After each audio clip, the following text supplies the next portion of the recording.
Are you feeling overwhelmed by the number of announcements this year already around data and AI? Well, since the cloud is the perfect for technology that is evolving daily and allowing you to regularly evolve your technology too, there won't be any shortage of talk around here for AI. So join us as we go over the long list of announcements from the last 30 days that will in most cases impact your day job in any industry.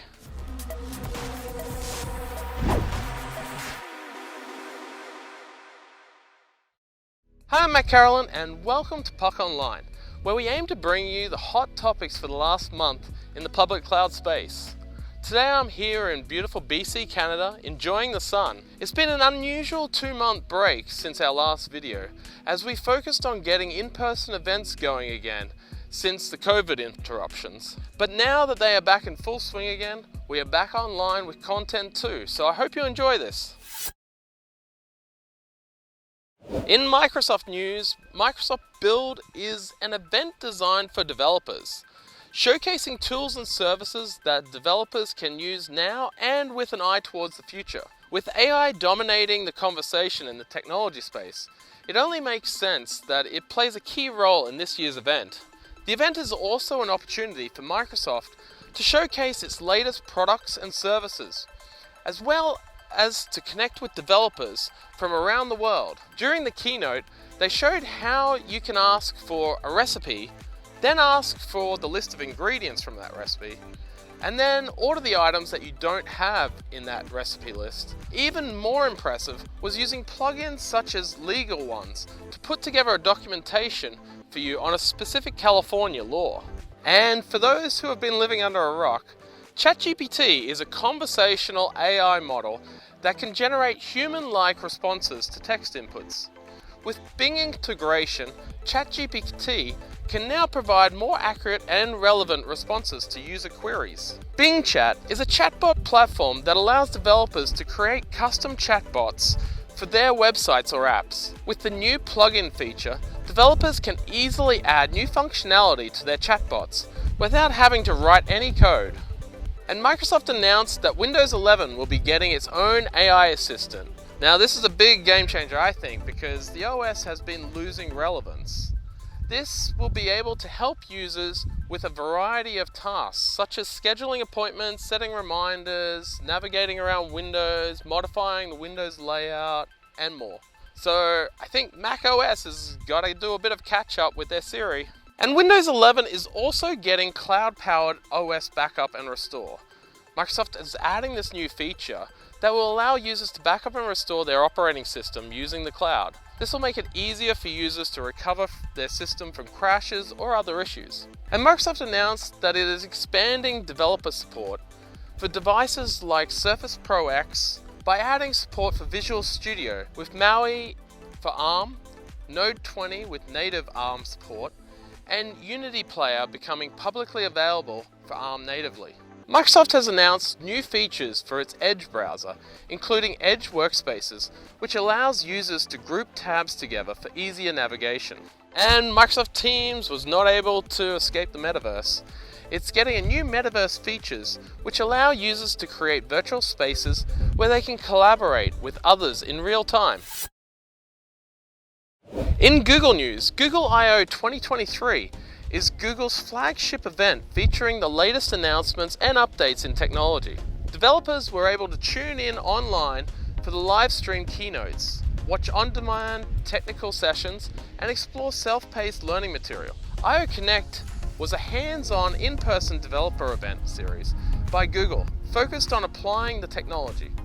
This year the event had a very clear focus on AI. Palm 2 is now in preview, and although Palm 1 was quite impressive, the scale of its new general-purpose large language model that Google unveiled at the event dwarfs what Palm 1 could ever cover. It is the bedrock on which multiple Google platforms are now being built, including Google Generative AI Search, Duet AI in Google Docs and Gmail, Google Bard, and more, with over 25 products and features being powered by Palm 2 today. There was also an announcement about SecPalm, which is a tailored version of Palm to help with security. As well, it was announced MedPalm is using Palm 2 to help in the medical industry. It's reached expert level, with most doctors liking the responses MedPalm gave to medical questions.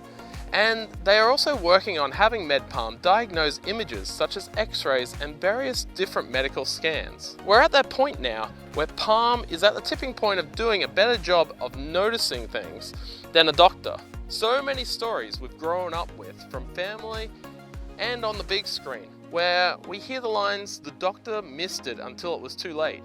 Hopefully now the next generation will rarely hear those lines. And Duet AI was announced for Google Workspaces, but I want to focus on it for GCP, as Workspaces is getting enough attention. This is a generative AI assistant built into the IDE, GCP console, and directly in chat. I'm interested to see how it plays out with it built into the console GUI, and if its focus will be on program code or also with infrastructure and services with the GUI in mind. Or will it be generating code for you to execute within the GUI? And Google Bard is now available for everyone. What is it? Well, it's an AI-powered chatbot that acts as a poet, a crude mathematician, and even a decent conversationalist.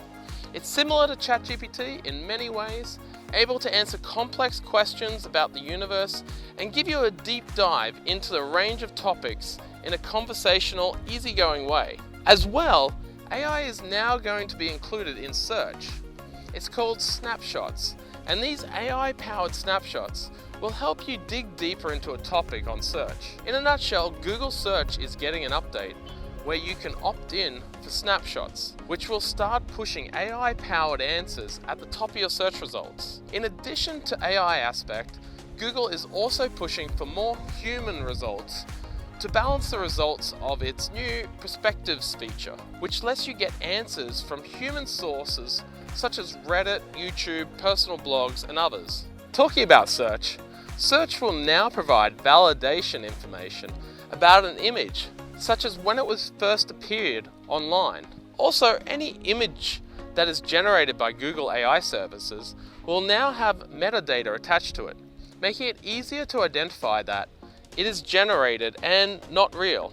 In the future, they plan to embed watermarkings to make it harder to remove AI-generated indicators. In AWS news, now this announcement is a little more than 30 days old, but since we missed the previous 30 days, and AI is all anybody is talking about this year, this is a pretty important one not to mention.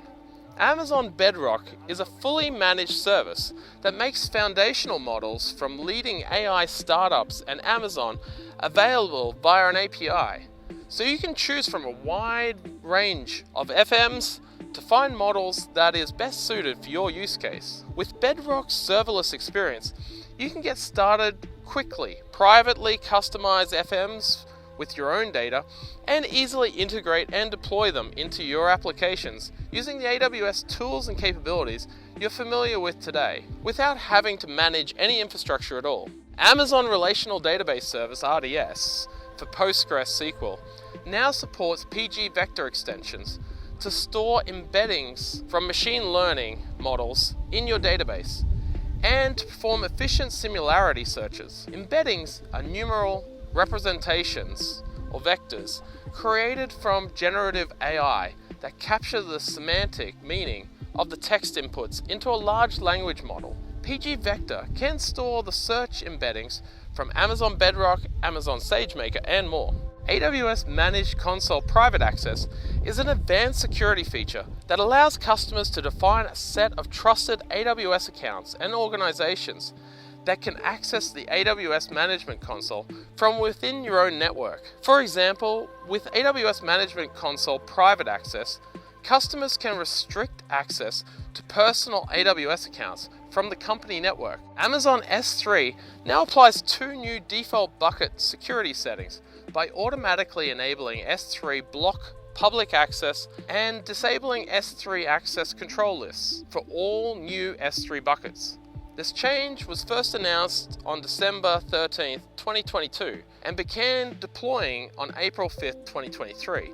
and is now applied to all AWS regions. Amazon EFS provides serverless, fully elastic file storage that makes it simple to set up and run file workloads in the cloud. Amazon EFS replication enables you to easily maintain a separate up-to-date copy of your file system for compliance, localized data access, and testing development use cases. You can automatically replicate data across AWS regions without needing to manually monitor and synchronize data changes. Even though this is not a new feature, but just a further rollout, it's always great to be aware of the services that reach that all regions status. So you no longer need to worry about deployments and automation scripts tripping over region limitations. AWS Compute Optimizer helps avoid over-provisioning and under-provisioning for types of AWS resources: EC2, EBS, ECS on AWS Fargate, and Lambda functions based on your utilization of data. And it now supports the ability to filter your right sizing recommendations by tags. This includes tag keys, tag key and value pairs, or a combination of both.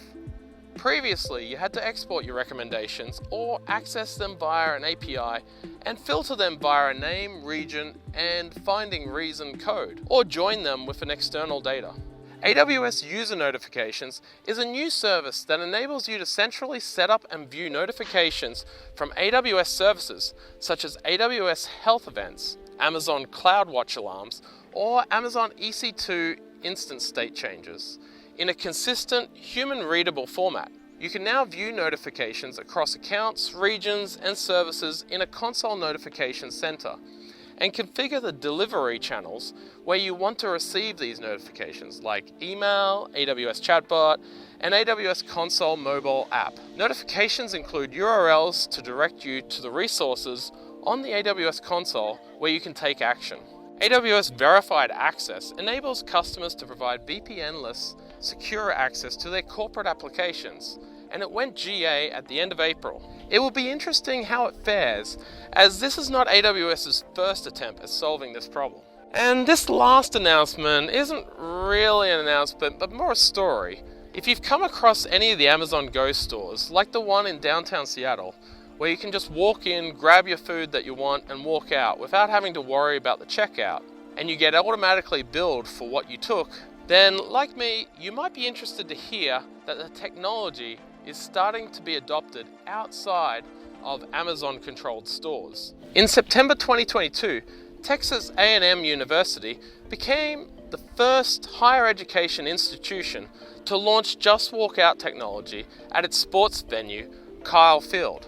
3 March In, March Out stores were installed, offering fans products like snacks, chips, soda, water, and alcoholic beverages. The stadium is one of 10 highest capacity stadiums in the world, with more than 100,000 spectators attending most games. Just Walk Out technology and Amazon One works together to provide an easy experience in high traffic areas like this. I expect we'll see more in the near future at sporting and music events, as well as airports and convenience stores.